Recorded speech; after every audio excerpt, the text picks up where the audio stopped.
Okay, welcome back. So, in the first part of the lecture, we talked a bit about the differences between services and products and how we try and separate services out based upon if they're customized or standardized. The interesting thing is, just like products use the four P's, so do services. So, when we take a look at the decisions we have to make in terms of place, promotion, the product, which is the service, and price, they're somewhat similar, although there are some specific changes we make for services. But let's look at the broad areas. So let's start with place. The first thing you have to decide is how convenient do you want the service to be? Now, if the service is something where people are unwilling to travel a long distance for it because it's a very low involvement type of purchase, then you're looking for a convenience service. Dry cleaners, hair salons fall into this kind of area. People don't want to go a long way for them, so you have to locate very close. Dentists would fall into the same thing, okay? Convenience, they want to be able to find it. Then you have to figure out how intense do you want to do the distribution. So how close together do we have to be? Best place to look at that, Subway, okay? Subway really falls into that convenience aspect because people don't want to go too far to get a sub sandwich. They're not willing to drive half an hour. So we put them within easy walking distance. That means in terms of intensity of distribution, we need a lot of them. In Grand Forks, we have something like 9 subways. Well, the reason we have that is we know that people won't travel long distances to get to them. So what they do is they map out, what's the maximum distance people will go, kind of draw a circle around that, and that's the catchment area. We'll put a subway in the middle of that so people can find it. Using that same theory, we can figure out how many subways we need to effectively cover the city. In this case, it's 9. We look at things like, do we want to use direct or indirect distribution? Some services are delivered directly by the company that's producing them. Airline services, medical services, educational services, okay, are delivered directly by the company itself or by the organization. On the other hand, some use indirect services, indirect delivery. Your mobile phone, even though you're buying it from AT&T or Sprint or Verizon, you might go to a dealer who's selling you that. So that's an indirect form of distribution. You're not purchasing it directly from the provider, or you're not acquiring it directly from the provider, even though they're getting the money in the end. Okay, that's an indirect form. And scheduling. Scheduling is huge for things, for most areas of services like airlines, schools. We have to come up with a scheduling time that's convenient for our customers and meets their needs. That's why when you go to the airport, most planes take off in a very short window to go to different locations. Well, the reason why is there are certain times of the day when people want to arrive. First thing in the morning, lunchtime, late afternoon, evening. So we time the departures accordingly to reach those areas. Or if you're flying internationally, why do flights to Europe typically leave at night? Well, it's so that you arrive mid-morning, gives you a time to get acclimatized so you can snap your body back into a rhythm. It's the same reason why flights to Asia from the West Coast tend to leave in the morning. So you arrive late at night, Asian time, so that you can again get your body back into a rhythm. So scheduling becomes very important in that particular area. Promotion. When we're promoting services, we stress the tangible cues we have. Okay?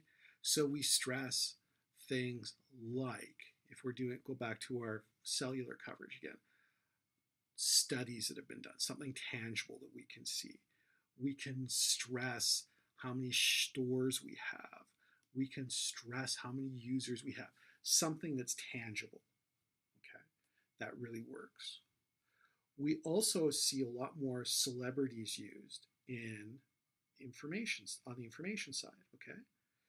So we'll bring out somebody like a sports star, like, was it Mike, the old Pittsburgh Steelers coach was doing Dish for a while, okay? And that's because They really want to go after the sports user. They use somebody who people trust, who knows sports. That gives them a tangible cue, okay?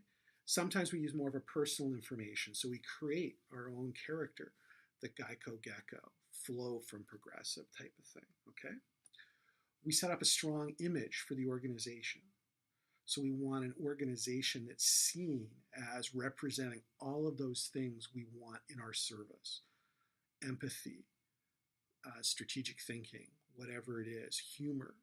We'll put all of those together in our promotion strategy. And the big thing is engaging in post-purchase communications. And this is where social media really helps, because now consumers can tell us almost in real time how the service was. We can respond to it. And if there was a problem, we can fix it quickly. Okay? All that's part of promotion. We talk about pricing. First thing we have to do is define the unit of consumption. Well, if you're using our cell phone example, our unit of consumption is normally the plan we're buying, which is how many minutes we're getting, how many gigabytes of data, whatever it is. If we're going and getting our hair cut, it's a haircut.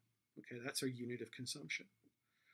Sometimes what we can do is we can bundle things. So let's stick with a haircut for this one. Okay, you go in for, and I'm going to do guys' haircuts in this case.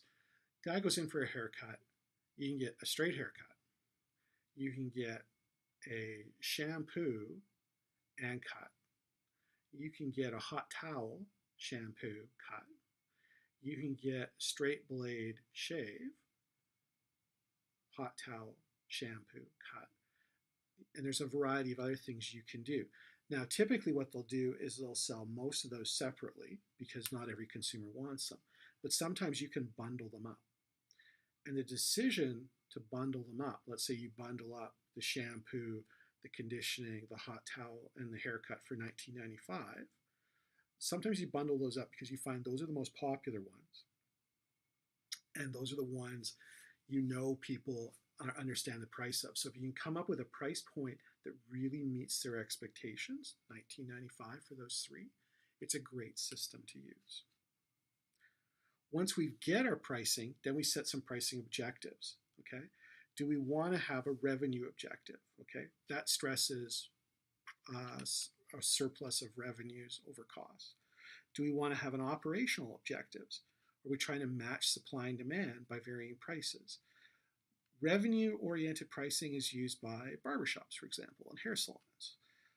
Operations management is used by airlines. It's used by concert venues. It's used by hotels, by rental car companies, because what they're trying to do is balance the supply and demand, and they do that by changing the prices of the product at various times. Okay?